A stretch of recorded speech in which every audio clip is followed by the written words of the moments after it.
입장하고 등장할 때부터 준비된 세팅이라는 것을 알았습니다. 아마 여러분들도 다 마찬가지. 어린아이들이 몇 명도 아니고 상당수 어머니들과 함께 나왔을 때는 여기에 뭔가 준비된 것이 있구나 직감하고 또 기대도 했는데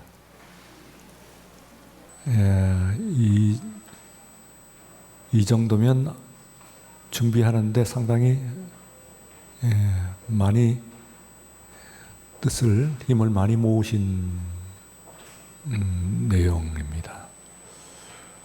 물론 우리들도 공감의 은혜를 받습니다만 그러나 하나님께서 영광을 받으실 줄로 믿습니다. 특별히 우리 부모님들과 함께 나온 아이들을 축복하고 싶습니다. 이 아이들이 정말 올곧게 건강하게 바르게 지혜롭게 자라서 자신들 삶도 정말 자아를 실현할 뿐만 아니라 또한 그 부모의 꽃구안이 되고 그리고 이 아이들이 가문의 자랑거리가 되고 나가서 교회의 귀하디 귀한 일꾼으로 자라나기를 축복합니다. 나오지 않는 아이들까지도 우리 이 어린 세대에 우리 희망이 있고 또 여러분들 7교구 보셨습니다만 이 교구의 그 구성 자체가 우리 교회의 희망을 내포하고 있는 것은 새삼 제가 설명하고 강조하지 않아도 아실 줄로 믿습니다. 우리 지금 이 코로나 2년 반 동안의 기간을 거치면서 기도자가 기도한 대로 예배의 회복 이것이 만만치가 않습니다. 어려운 숙제입니다. 그래도 그런 의식을 가지고 이렇게 찬양 한 순서입니다만 예배의 회복이라고 하는 것을 단번에 보여준 그런 찬양이고 현장이었습니다. 오늘 이 시대에 이때의 예배의 회복이란 무엇인가 어렵게 신학적으로 철학적으로 설명할 필요도 없이 그냥 아주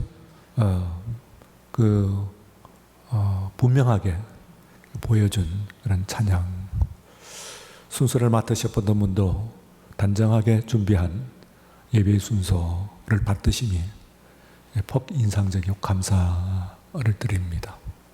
이렇게 가면 됩니다. 이렇게 한 걸음씩 내가 여기까지 와가지고 그래도 대통령의 손을 한번 잡아보는구나 이러고 이제 기다립니다. 쭉 오는데 이제 점점 다가옵니다. 저쪽에서 내가 서 있는데 벌써 저쪽에서 악수를 하면서 이렇게 오고 계십니다.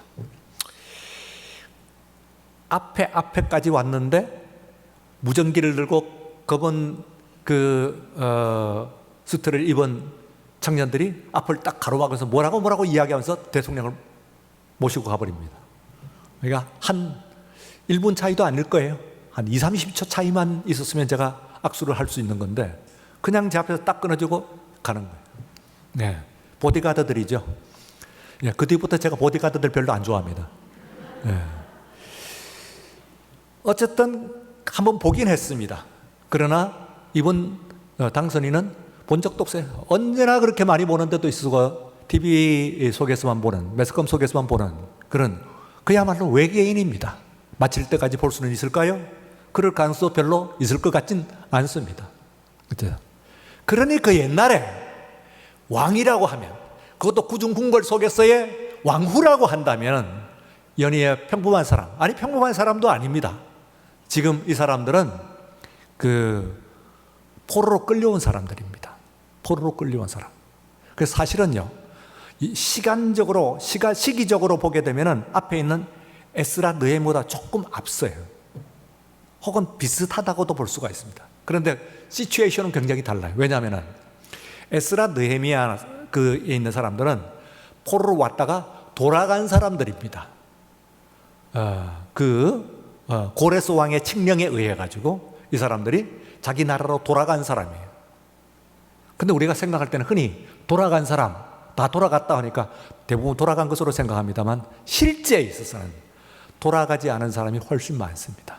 그렇죠?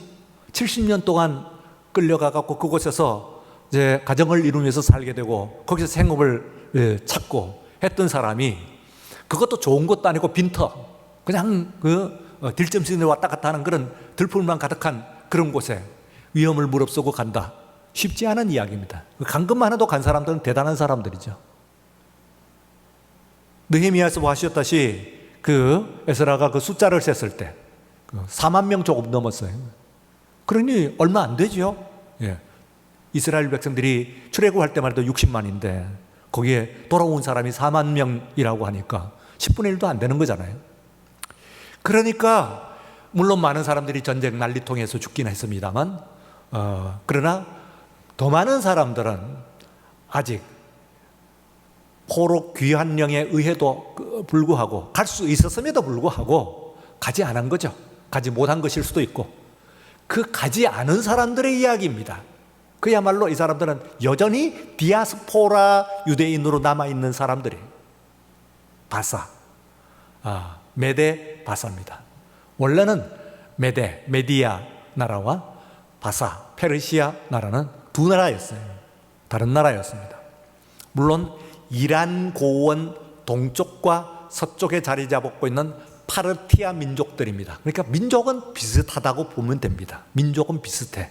우리나라 사람과 몽골 민족이 혈통이 비슷한 것과 비슷하게 이란 고원의 정상을 두고 사이에서 이쪽과 저쪽 넓은 지역입니다. 그 넓은 지역에 그 파르티아 민족들이 있는데 그 민족의 한쪽이 메디아 그리고 다른 쪽이 페르시아입니다. 페르시아 하는 말이 파르티아 민족에서 나왔습니다.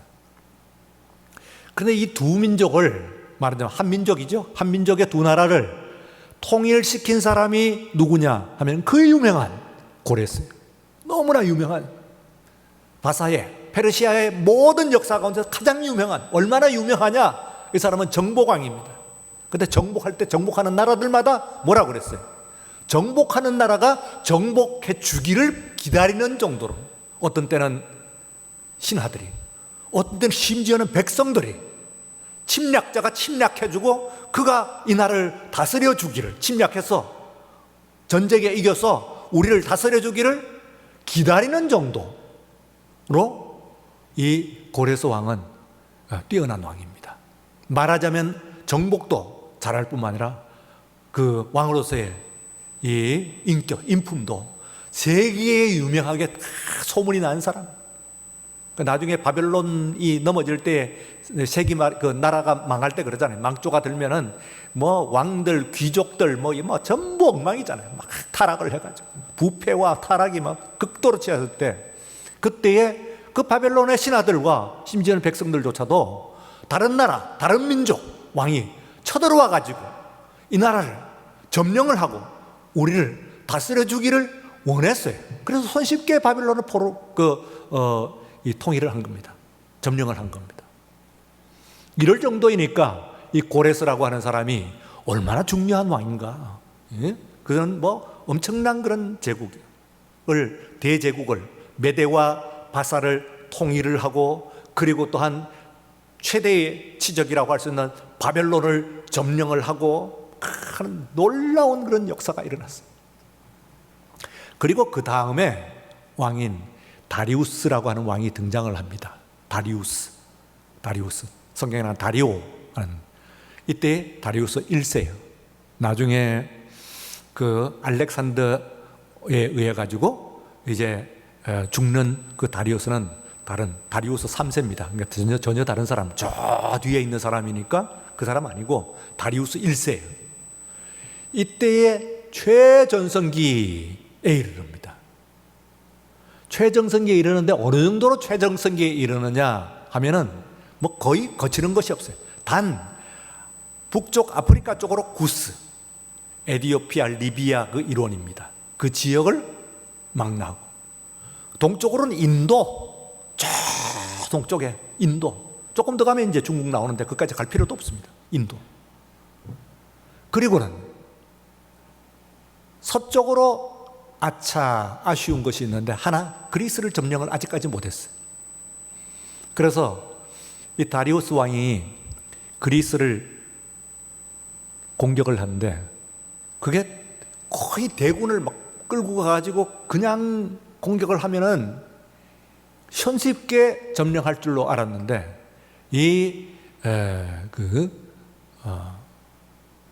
그리스 군이 강력하게, 소수의 정예군들이 강력하게 저항을 합니다.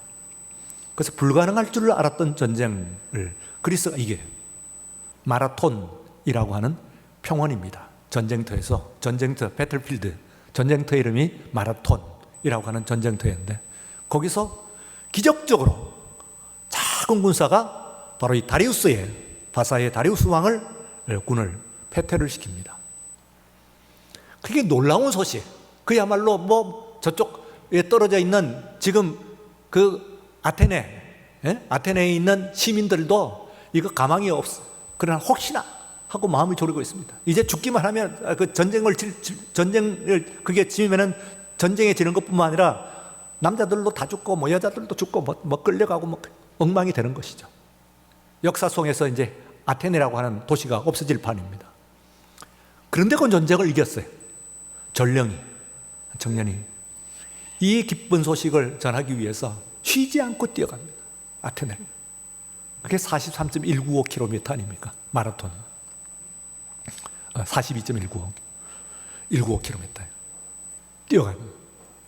그래서 우리가 이겼습니다. 아테네가 이겼습니다. 하는 말 한마디 전하고 그는 그 자리에서 죽었어요. 너무 급히 뛰어오더라고요. 그것을 기념하는 것이 마라톤입니다. 경기 이름. 그때 그 전쟁, 그게 말하자면은 그게 다리우스예요. 오늘 여기에 나오는 왕은 그 아들이에요. 아하수에로 하는 왕입니다. 크세르크세스 하는 말을 히브리 말로 바꾸니까 아하수에로가 된답니다. 크세르크세스 하는 그 왕이에요.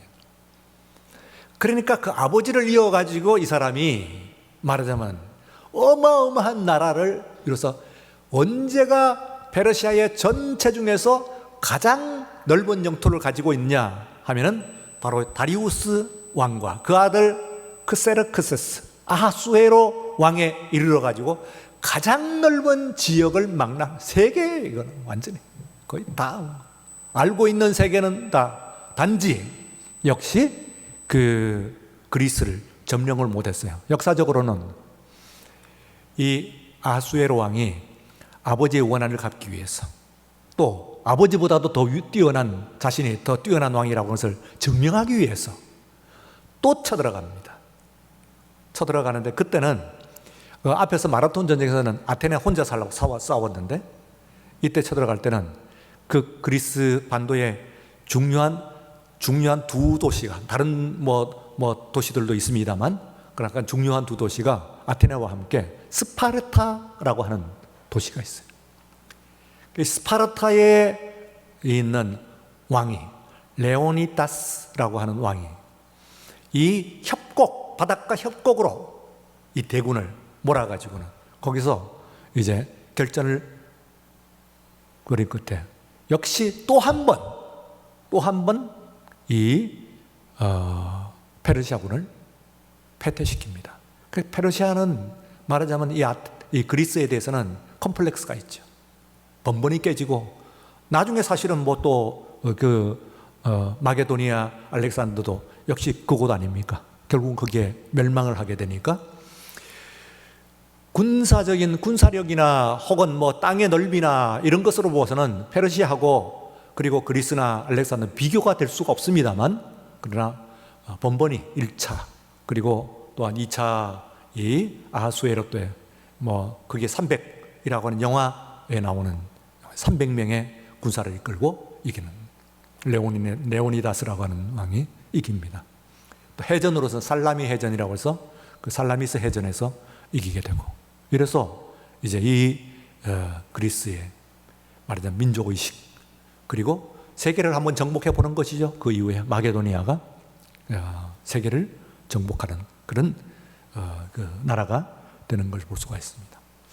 그래서 학자들은 어떻게 이해를 하고 있느냐면요, 오늘 여기에 있는 이 전쟁이, 그 잔치, 이 잔치가 계속 그 잔치 모티프라고 이야기합니다. 이 연구가들이 애써다 잔치 하는데 각각 성격이 다른 잔치들로 이어보면은 이 이야기들이 이어지는 거예요. 마지막에 불임절 잔치, 그것도 또한 잔치로 끝나는데, 잔치에서 시작해서 잔치로 끝나는데, 이 잔치가 누구의 잔치냐, 어떤 잔치냐, 왜 잔치를 벌이느냐, 여기에 따라 잔치의 성격이 달라지기 때문에 어쨌든 잔치에서 잔치로 계속 이어지는, 그리고 마지막으로 잔치에서 끝나기 때문에 그것을 가지고 이 에소더스는 읽을 때 잔치 모티프, 그래서 잔치가 나올 때 이게 무슨 잔치냐, 왜 이런 잔치를 하냐, 누가 이러느냐, 이런 것들을 주목해 보면은 에소더서가 읽힌다, 그렇게 이해합니다. 에소더서가 읽힌다.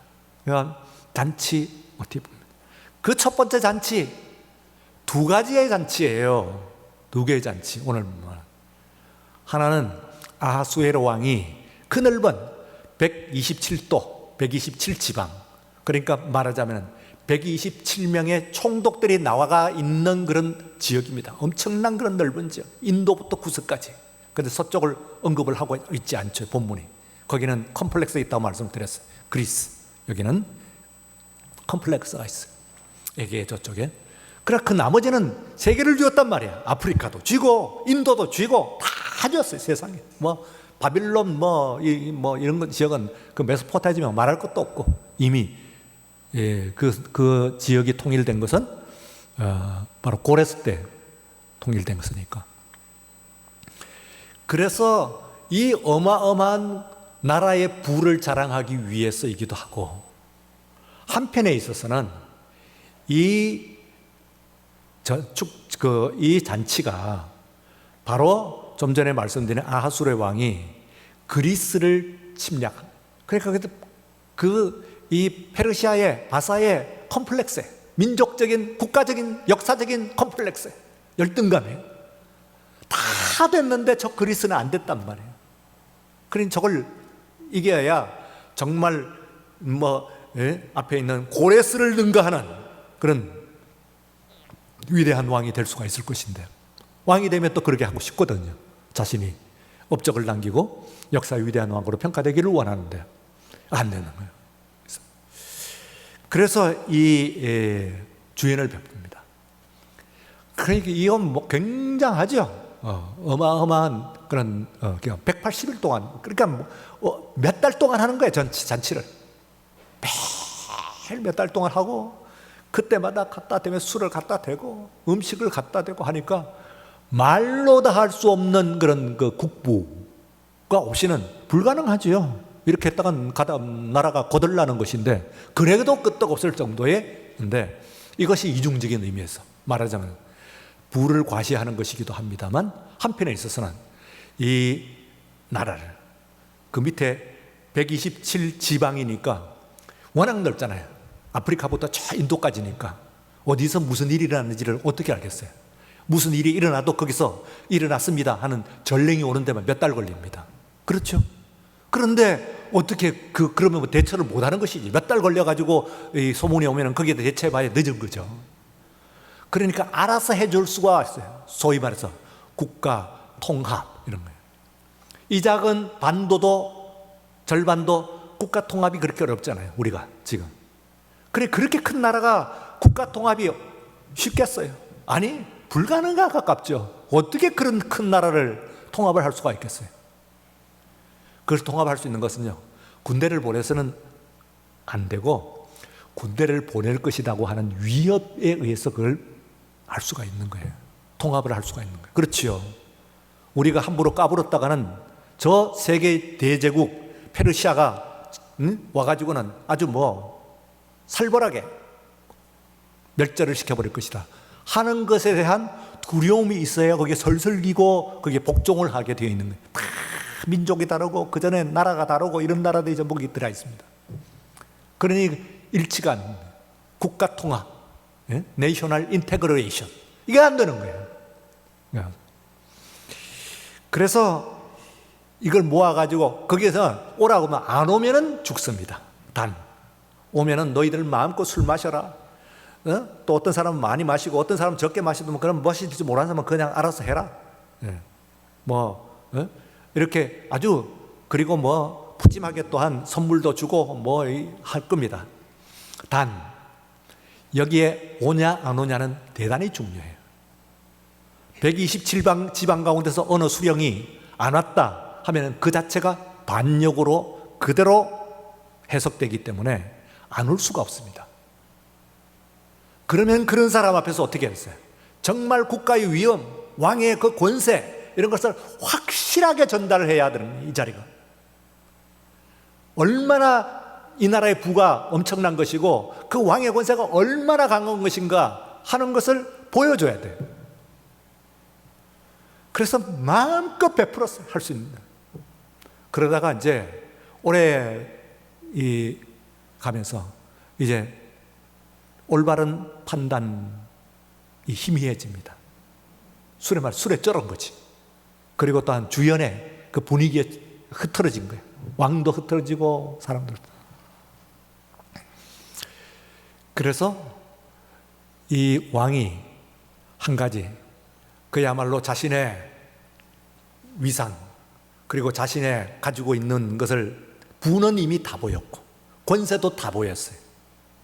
그 뭐 하나 좀 보여줄 거 없나? 어떻게든 이 지방의 127방에 온 이 수령들에게 말하자면 자신이 가지고 있는 것을 확실히 보여줘야 되는데, 보여줄 건 지금 뭐 몇 달을 했으니까 잔치를 보여줄 거 다 보였어요. 얼마나 부자이고 얼마나 군사가 뭐 얼마나 있고 뭐 하는 것을 다 보였어요. 번쩍 생각난 것이 왕후입니다. 왕후. 엄청난 미인이거든요. 세상에서 그런 미인이 없어요. 그러니 이 남자들한테, 온 세상에 자기들도 다 지방의 수령들이니까 어느 정도겠어요. 다 그 지방엔 미녀들도 있고 뭐 뛰어난 그런 사람 있잖아요. 아무리 있다고 하더라도 와스디만 할랴, 왕후만 하겠느냐 하고 생각을 하고, 그리고 왕후를 보여주겠다는 아주 기발한, 그러나 격에 안 맞죠. 그게 자랑거리입니까? 그걸 보여주면, 그걸 보여줘서 왕의 그 위엄이 살까요? 말하자면 흐트러진 모습이긴 합니다. 흐트러진 모습.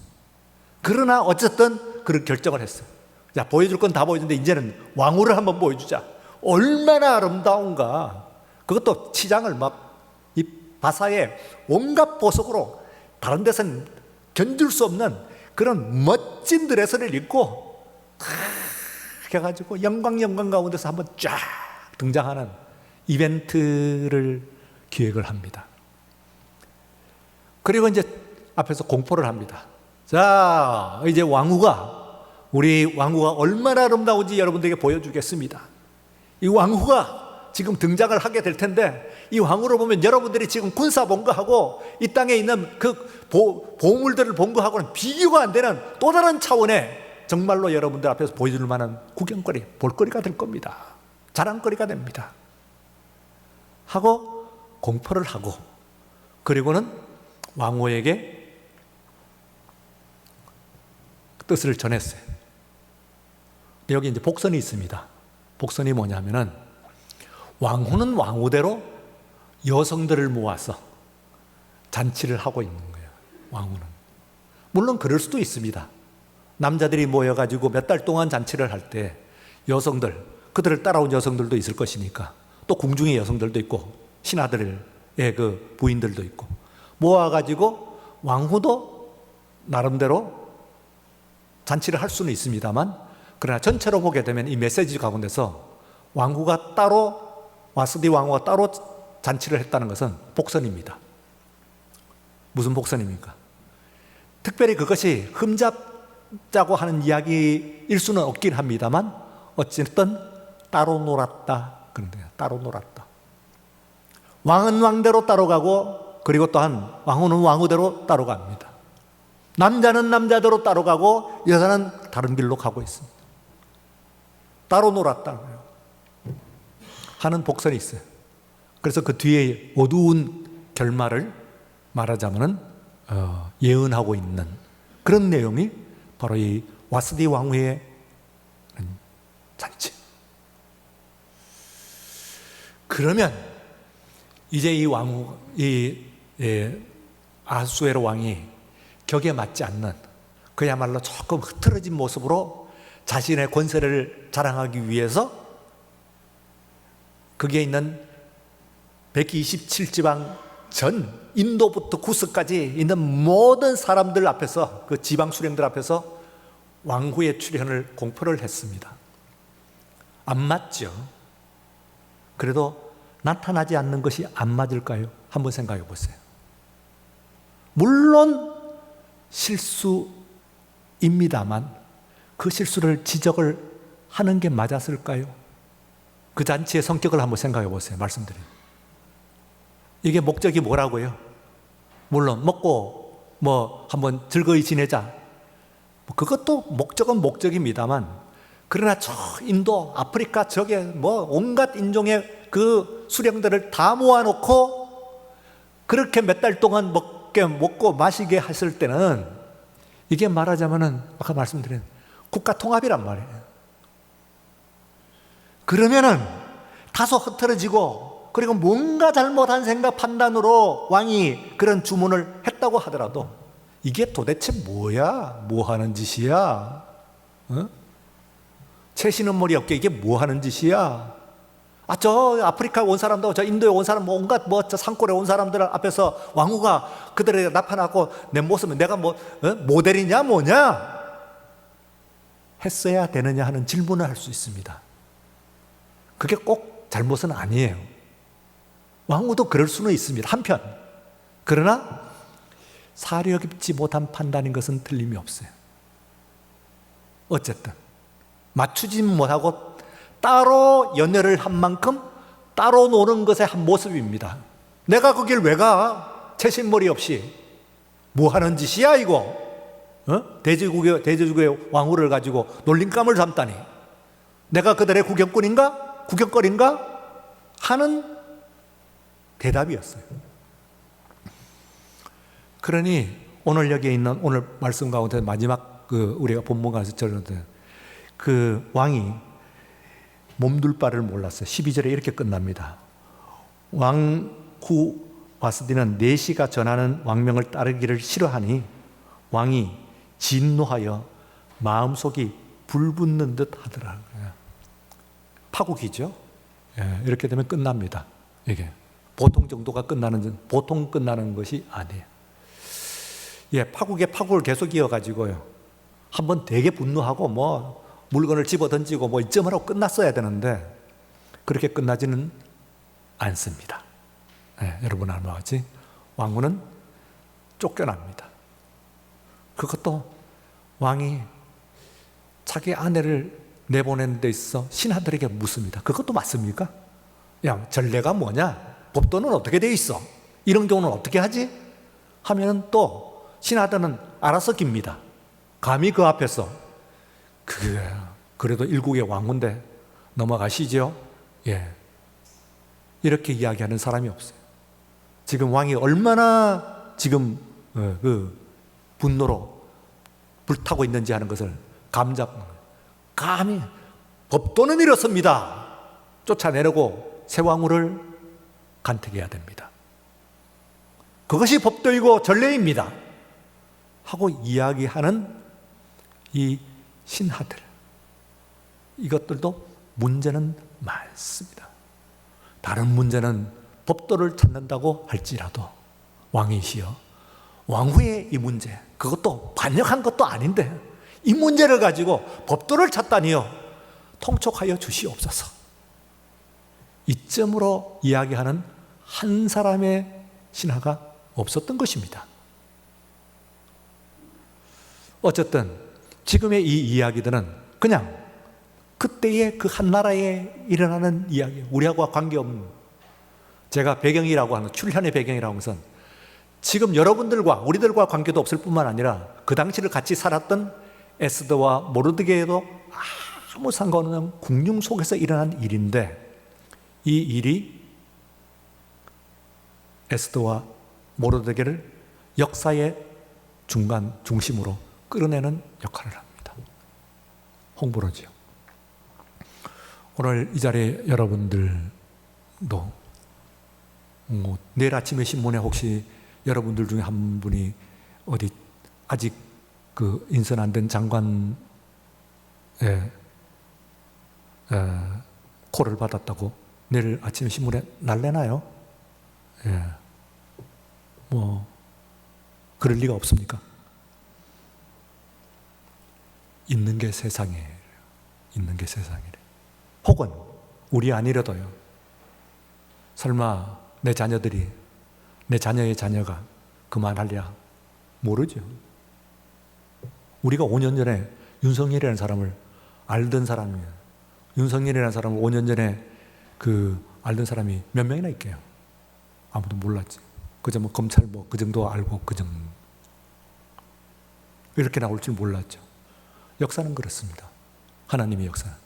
아니, 세상 역사는. 우리가 하나님께서 하시는 이 세상의 모든 역사는요, 그들만의 리그, 그들의 역사인 것처럼 보입니다만, 그러나 그 가운데서 모든 것을 주관하시는 분은 우리 하나님이십니다. 예. 하나님이세요. 신문에 나는 모든 일들 대통령이 하고 장관들이 하고 국회가 하는 것처럼 보이죠? 아니요. 우리가 빌라도 이야기를 오늘 아침에 읽었잖아요. 하나님이 하십니다.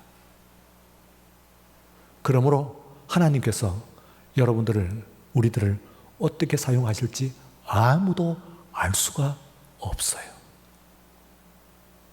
준비하고 있기만 하면은 어느 땐가 하나님께서 계획 가운데서 여러분과 여러분의 자녀를 귀하게 쓰시는 하나님의 큰 은혜의 역사가 분명히 있을 줄로 믿습니다. 예. 여러분들은 그걸 믿고 한 가지만 다시 한번 확인합니다. 다 같이 역사의 주역은 하나님이십니다. 예, 하나님이십니다. 그래서 역사를 영어로 히스토리 그렇게 합니다. 히스토리 하는 것은 히스 스토리의 합성어입니다. 그의 이야기예요. 그때 히는 누굴까요? 하나님이십니다. 대통령, 왕후가 아니고 국회의원이 아니고 하나님이십니다. 오늘 우리 삶을 주관하시는 이도 아주 먼 이야기 같습니다만 분명히 하나님이신 줄로 믿습니다. 거룩하신 하나님 아버지 감사합니다. 밤 시간에 우리를 불러주셔서 예배드리게 하시오니 수요일 밤 예배를 통하여서 주시는 말씀으로 오늘 내 삶, 내 시간, 내 생명을 주관하시는 우리 하나님을 다시 한번 분명히 의지하고 나의 모든 것을 걸며 주 앞에 모든 것을 위탁하며 주에게 순종하고 복종하며 주의 말씀을 따라서 주께서 쓰는 쓰임새를 따라서 쓰임받는 우리 모든 심령들과 진원들과 우리의 모든 자녀들이 되게 하여 주시옵소서. 감사하며 예수님 이름으로 기도드리옵나이다. 아멘. 지금은 우리 주 예수 그리스도의 은혜와 하나님 아버지의 사랑하심과 성령의 감동하시고 충만 교제 역사하신 이 밤 주를 찾는 모든 심령들 위에와 우리의 모든 삶과 기도의 제목들 위에 이제로부터 영원까지 함께 하시옵기를 간절히 축원하옵나이다. 아멘.